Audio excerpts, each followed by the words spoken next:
हिंद साथियों, welcome to my YouTube channel.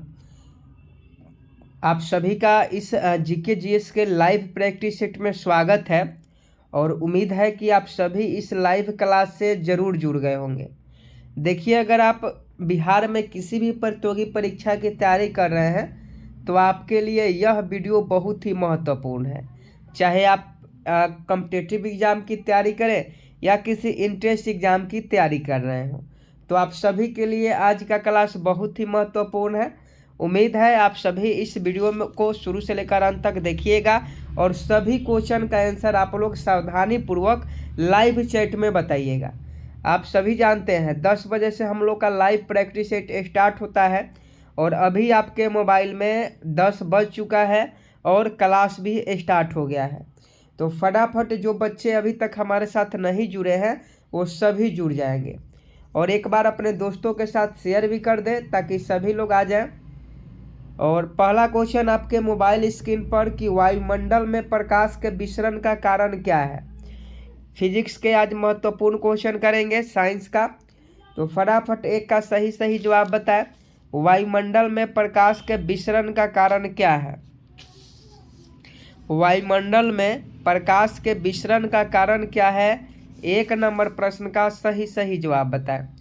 देखिए, अगर आप ऑप्शन बी धूलकण बता रहे हैं तो आपका बिल्कुल राइट आंसर है। वायुमंडल में प्रकाश के विसरण का कारण धूलकण है। एक का ऑप्शन बी बिल्कुल राइट आंसर हो जाएगा। नेक्स्ट प्रश्न दो का सही जवाब बताएं। साबुन के पतले झाग में चमकदार रंगों का बनना किस परिघटना का परिणाम है। दो का सही जवाब बताएं।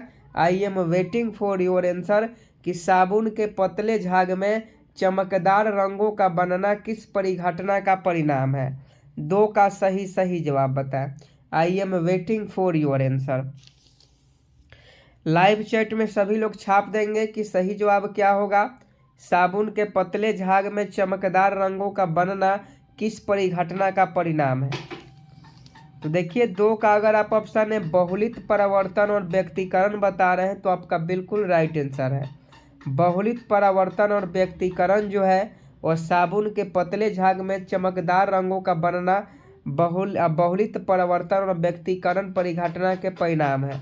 तो दो का अगर आप ऑप्शन ए बता रहे हैं तो आपका बिल्कुल राइट आंसर हो जाएगा। नेक्स्ट प्रश्न 3 नंबर आपके मोबाइल स्क्रीन पर कि पानी में हवा का बुलबुला वैसे ही काम करेगा जैसा करता है। 3 का सही जवाब बताएं कि पानी में हवा का बुलबुला वैसे ही काम करेगा जैसा करता है। देखिए, बिल्कुल आपका परीक्षा में छपने वाला प्रश्न है। ऐसे ही क्वेश्चन आपके एग्जाम में पूछे जाते हैं और आप पढ़ के नहीं जाते हैं और गलत आंसर करके चले आते हैं। जो आप पिछले एग्जाम में गलती किए हैं उस गलती को सुधार कीजिए और अगले एग्जाम में अच्छा प्रदर्शन कीजिए, समझे कि नहीं। तो आप सभी फटाफट इस प्रश्न का सही जवाब बताएं कि पानी में हवा का बुलबुला वैसे ही काम करेगा जैसा करता है। 3 का सही जवाब बताएं।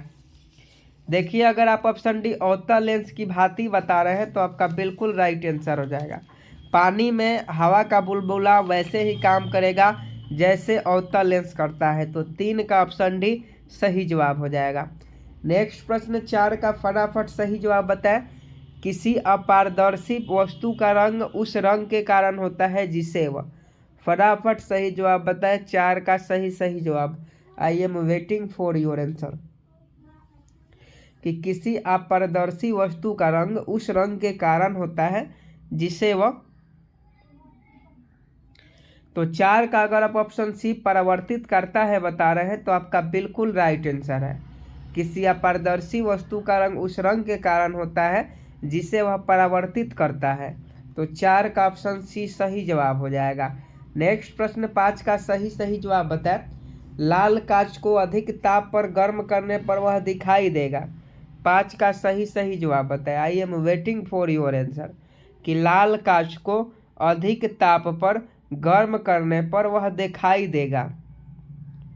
तो देखिए, 5 का अगर आप ऑप्शन बी बता रहे हैं हरा तो आपका बिल्कुल राइट आंसर हो जाएगा।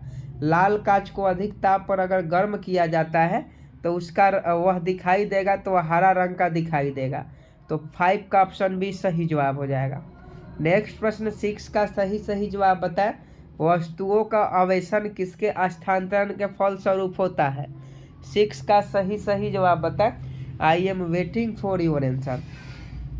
कि वस्तुओं का आवेशन किसके स्थानांतरण के फलस्वरूप होता है? तो देखिए 6 का अगर आप ऑप्शन है इलेक्ट्रॉन बता रहे हैं तो आपका बिल्कुल राइट आंसर है। वस्तुओं का आवेशन किसके स्थानांतरण के फलस्वरूप होता है? तो इलेक्ट्रॉन के स्थानांतरण के फलस्वरूप होता है। समझे कि नहीं? तो 6 का अगर आप ऑप्शन ए बता रहे हैं तो आपका बिल्कुल सही जवाब है। नेक्स्ट प्रश्न बहुत ही इंपॉर्टेंट है कि एसी को डीसी में परिवर्तित किया जाता है। फटाफट सही जवाब बताएं। प्रतिवर्ती धारा को डिस्ट धारा में परिवर्तित किया जाता है। ये क्वेश्चन बहुत ज़्यादा इम्पोर्टेंट है और ऐसे ही क्वेश्चन आपके एग्जाम में पूछे भी जाएंगे, तो आप सभी ध्यान से पढ़िए और ध्यान से आंसर दीजिए कि प्रत्यावर्ती धारा को डिस्ट धारा में परिवर्तित किया जाता है। देखिए अगर आप रेक्टिफायर के द्वारा बता रहे हैं ऑप्शन सी तो आपका बिल्कुल सही जवाब है। रेक्टिफायर आपका बिल्कुल राइट आंसर हो जाएगा। प्रतिवर्ती धारा को डिस्ट धारा में रेक्टिफायर के द्वारा परिवर्तित किया जाता है। 1 नंबर का क्वेश्चन है, एग्जाम में बार बार पूछा जाता है और पूछा भी गया है कि विभवांतर का मात्रक क्या होता है। ये बहुत सारे एग्जामों में पूछा गया है, तो आप सभी इस प्रश्न का फटाफट सही जवाब बताएं। 2380 में पूछा गया था, समझे कि नहीं? तो फटाफट बताएं कि विभवांतर का मात्रक होता है।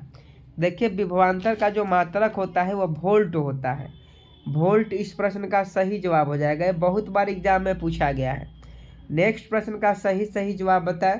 एक आदर्श वोल्ट मीटर का प्रतिरोध होता है। फटाफट सही जवाब बताएं।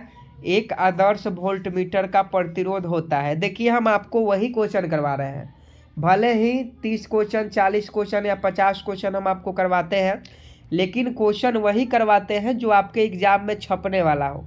ये नहीं कि 200 क्वेश्चन करवाएं उसमें से एक भी क्वेश्चन एग्जाम में आए ही नहीं, तो 200 क्वेश्चन पढ़ने से क्या फ़ायदा।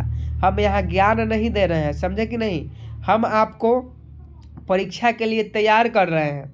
आपको ज्ञान उसके पीछे का कारण नहीं जानना है, क्वेश्चन जानना है, ताकि एग्जाम में पूछे तो आप आंसर दे दें और आपका सिलेक्शन हो जाए।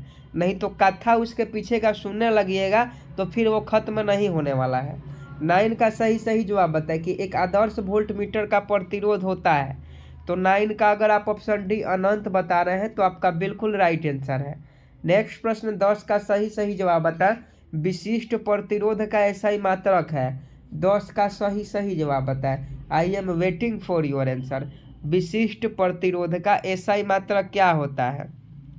तो 10 का अगर आप ऑप्शन बी ओम मीटर बता रहे हैं तो आपका बिल्कुल राइट आंसर हो जाएगा। ओम मीटर जो होता है वह विशिष्ट प्रतिरोध का एसआई मात्रक होता है। नेक्स्ट प्रश्न 11 का सही जवाब बताएं। एक सामान्य शुष्क सेल में विद्युत अपघट्य होता है। ये क्वेश्चन पहले भी आपको करवाए हैं कि एक सामान्य शुष्क सेल में विद्युत अपघट्य होता है। 11 का सही जवाब बताएं। तो देखिए अगर आप ऑप्शन सी अमोनियम क्लोराइड बता रहे हैं, अमोनियम क्लोराइड, तो आपका बिल्कुल राइट आंसर है। तो 11 का ऑप्शन सी विल भी राइट आंसर हो जाएगा। आज हम बात करने वाले हैं बिहार डीएलएड एंट्रेंस एग्जाम 2023 के बेस्ट बुक के बारे में, जो कि चक्षु प्रकाशन का है। आप सभी जानते हैं कि बिहार डीएलएड का एग्जाम मार्च में होने वाला है और इस बुक में आपको 3000 प्लस बहुविकल्पीय प्रश्न 2 साल का प्रीवियस ईयर क्वेश्चन मिल जाता है।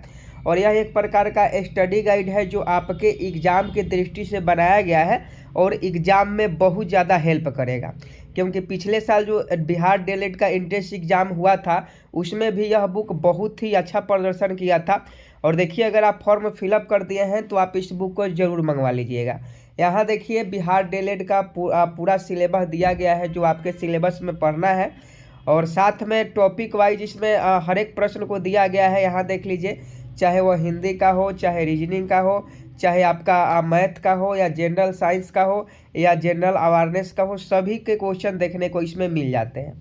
यहाँ देखिए प्रीवियस ईयर जो 2022 में सितंबर में जो एग्ज़ाम हुआ था बिहार डीएलएड का, उस सभी का क्वेश्चन इसमें दिया गया है। क्योंकि एग्ज़ाम जो था ऑनलाइन हुआ था, तो यहाँ देख लीजिए मेमोरी बेस्ड पर सभी क्वेश्चन दिए गए हैं और बिहार डीएलएड के लिए यह सबसे अच्छा बुक है।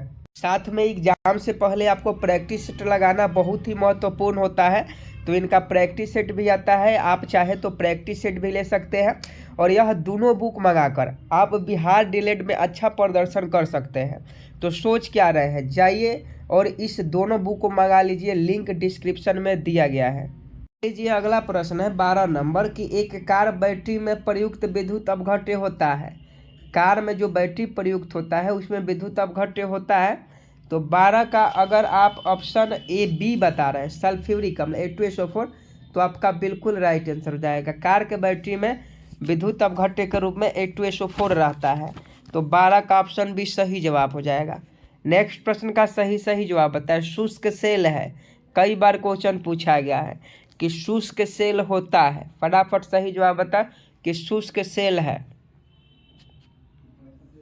देखिए अगर आप प्राथमिक सेल बता रहे हैं तो आपका बिल्कुल राइट आंसर है। शुष्क सेल है तो प्राथमिक सेल है। तो 13 का ऑप्शन है सही जवाब हो जाएगा। 14 का सही जवाब बताए कि लोहे के ऊपर जिंक की परत चढ़ाने को क्या कहते हैं।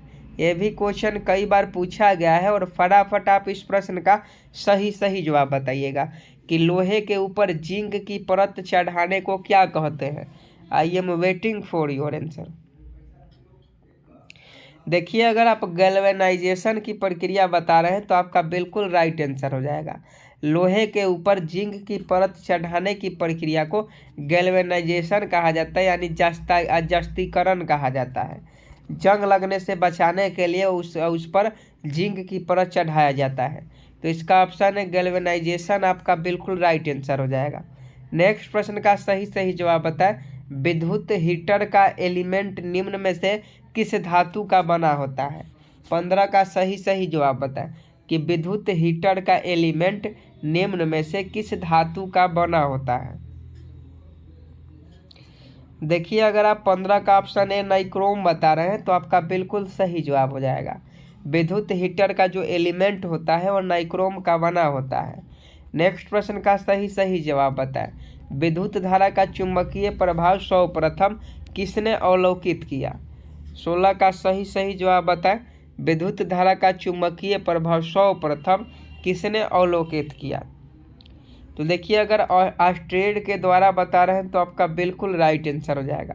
ऑस्ट्रेड के द्वारा विद्युत धारा का चुंबकीय प्रभाव सर्वप्रथम अवलोकित किया गया। नेक्स्ट प्रश्न 17 का सही जवाब बताएं। लेंज का नियम निम्नलिखित में किसके लिए आवश्यक है। फटाफट 17 का सही जवाब बताएं कि लेंज का नियम निम्नलिखित में से किसके लिए आवश्यक है। जल्दी से बताएं कि लेंज का नियम निम्नलिखित में से किसके लिए आवश्यक है, जल्दी से बताएं। देखिए अगर 17 का ऑप्शन है ऊर्जा का संरक्षण, तो आपके लिए बहुत ही महत्वपूर्ण है। लेंज का नियम जो है वो ऊर्जा का संरक्षण से संबंधित है। नेक्स्ट प्रश्न 18 का सही जवाब दीजिए। समस्थानिक गुण किस में पाए जाते हैं। 18 का सही जवाब बताएं कि समस्थानिक गुण किस में पाए जाते हैं। तो देखिए अगर आप तत्वों में बता रहे हैं तो आपका बिल्कुल राइट आंसर हो जाएगा। नेक्स्ट प्रश्न का सही जवाब बताएं। एक भारी नाभिक के दो हल्के नाभिकों में टूटने की प्रक्रिया को क्या कहते हैं। एक भारी नाभिक के दो हल्के नाभिकों में टूटने की प्रक्रिया को क्या कहते हैं। तो उसे नाभिकीय विखंडन कहा जाता है। एक भारी नाभिक के दो हल्के नाभिकों में टूटने की प्रक्रिया को नाभिकीय विखंडन कहा जाता है। तो 19 का ऑप्शन भी सही जवाब हो जाएगा। नेक्स्ट प्रश्न का सही जवाब बताएं। दो हल्के नाभिक मिलकर भारी नाभिक का निर्माण करते हैं, तो इस प्रक्रिया को क्या कहते हैं। दो हल्के नाभिक मिलकर एक भारी नाभिक का निर्माण करते हैं, तो इस प्रक्रिया को क्या कहते हैं। तो देखिए इस प्रक्रिया को जो है नाभिकीय संलयन कहा जाता है। इसमें दो नाभिक जो होते हैं वो मिलकर एक बड़े नाभिक का निर्माण करते हैं नाभिकीय संलयन में। नेक्स्ट प्रश्न का सही जवाब बताएं। ब्रीडर रिएक्ट में ईंधन के रूप में प्रयोग किया जाता है। फटाफट सही जवाब बताएं कि ब्रीडर रिएक्टर में ईंधन के रूप में किसका प्रयोग किया जाता है। 21 का ऑप्शन है थोरियम बता रहे हैं, तो आपका बिल्कुल राइट आंसर हो जाएगा। ब्रीडर रिएक्टर में ईंधन के रूप में थोरियम प्रयोग किया जाता है। क्यूरी किसकी इकाई का नाम है। 22 का सही जवाब बताएं। क्यूरी किसकी इकाई का नाम है। फटाफट सही जवाब बताएं। क्यूरी किसका इकाई का नाम है। तो ये रेडियो एक्टिव धर्मिता का क्यूरी जो है इकाई है। नेक्स्ट प्रश्न का सही जवाब बताएं। ब्रह्मांड में सबसे अधिक मात्रा में कौन सा तत्व पाया जाता है? तो इसका सही जवाब बताएं कि ब्रह्मांड में सबसे अधिक मात्रा में कौन सा तत्व पाया जाता है? तो ये हाइड्रोजन होता है। हाइड्रोजन आपका बिल्कुल राइट आंसर हो जाएगा। ब्रह्मांड में सबसे अधिक मात्रा में कौन सा तत्व पाया जाता है? तो हाइड्रोजन पाया जाता है। नेक्स्ट प्रश्न का सही जवाब बताएं। तारों व आकाशगंगा का व्यास मापने के लिए प्रयुक्त उपकरण कौन सा है? फटाफट सही जवाब बताएं कि यदि तारों और आकाशगंगा का व्यास मापना हो तो उसके लिए प्रयुक्त उपकरण का नाम क्या है? तो ये इंटरफेरोमीटर से तारों व आकाशगंगा का व्यास मापा जा सकता है। नेक्स्ट प्रश्न का सही जवाब बताएं। सूर्य के सबसे निकट तारा कौन सा है? ये भी क्वेश्चन बहुत बार पूछा गया है कि सूर्य के सबसे निकट तारा कौन सा है। तो आप सभी जानते हैं कि प्रोक्सिमा सेंचुरी जो है वो सूर्य के सबसे निकटतम तारा है। तो ऑप्शन डी आपका बिल्कुल राइट आंसर हो जाएगा। हैली धूमकेतु सूर्य की परिक्रमा करता है। फटाफट सही जवाब बताएं कि हैली धूमकेतु सूर्य की परिक्रमा कितने वर्षों में करता है? तो आप सभी जानते हैं हैली पुच्छल जो तारा है वह 76 वर्ष में एक बार दिखाई देता है। तो यह धूमकेतु सूर्य का परिक्रमा करता है 76 वर्ष में। नेक्स्ट प्रश्न का सही जवाब बताएं कि मनुष्य ने पहली बार किस वर्ष चांद पर कदम रखा? फटाफट सही जवाब बताएं कि मनुष्य ने पहली बार किस वर्ष चांद पर कदम रखा? तो ये 1969 में मनुष्य ने पहली बार चांद पर कदम रखा था। नेक्स्ट प्रश्न का सही जवाब बताएं। लाल ग्रह के नाम से जाना जाता है। 28 का सही जवाब बताएं कि लाल ग्रह के नाम से जाना जाता है। तो मंगल ग्रह को, मार्स को लाल ग्रह के नाम से जाना जाता है। रडार के आविष्कारक थे रडार, जिसका उपयोग नौचालक के द्वारा किया जाता है। तो रडार का आविष्कार किसने किया था? तो देखिए इसका आविष्कार रॉबर्ट वाटसन वाट ने रडार का आविष्कार किया था। परमाणु बम का विकास किसने किया? 30 का सही जवाब बताएं। तो देखिए जे रॉबर्ट ओपेनहीमर ने परमाणु बम का विकास किया था। प्रक्षेपास्त्र का विकास किसने किया? 31 का सही जवाब बताएं कि प्रक्षेपास्त्र का विकास किसने किया? तो देखिए अगर आप ब्रान बता रहे हैं तो ऑप्शन ए आपका बिल्कुल राइट आंसर है। नेक्स्ट प्रश्न 32 नंबर के इलेक्ट्रॉन सूक्ष्मदर्शी का आविष्कार किसने किया था? यह भी क्वेश्चन पूछा जाता है। तो याद रखिएगा कि इलेक्ट्रॉन सूक्ष्मदर्शी का आविष्कार किसने किया था? तो नॉल एवं रुस्का ने इलेक्ट्रॉन सूक्ष्मदर्शी का आविष्कार किया था। नेक्स्ट प्रश्न का सही जवाब बताएं। सूर्य के किरणों की तीव्रता मापने वाले उपकरण को क्या कहते हैं? 33 का सही जवाब बताएं कि सूर्य की किरणों की तीव्रता मापने वाले उपकरण को क्या कहते हैं? तो इसे हम लोग एक्टियोमीटर के नाम से जानते हैं। तो एक्टियोमीटर आपका बिल्कुल राइट आंसर हो जाएगा। तो आज के लिए बस इतना ही। जो भी क्वेश्चन था बहुत ज़्यादा इम्पोर्टेंट था। आप सभी इसे 2 बार देख लीजिएगा। अगर एक बार में नहीं याद हो तो 2 बार देखकर याद कर लीजिएगा, क्योंकि ऐसे क्वेश्चन आपके एग्जाम में पूछे जाएंगे, समझे कि नहीं। तो आप सभी से रिक्वेस्ट है डेली 10 बजे हमारे साथ जुड़े। और जितने भी दोस्त हमारे नए हैं अभी तक चैनल को सब्सक्राइब नहीं किए हैं वो सभी चैनल को सब्सक्राइब कर बेल आइकन को प्रेस कर दें। मिलते हैं नेक्स्ट वीडियो में, तब तक के लिए जय हिंद जय भारत।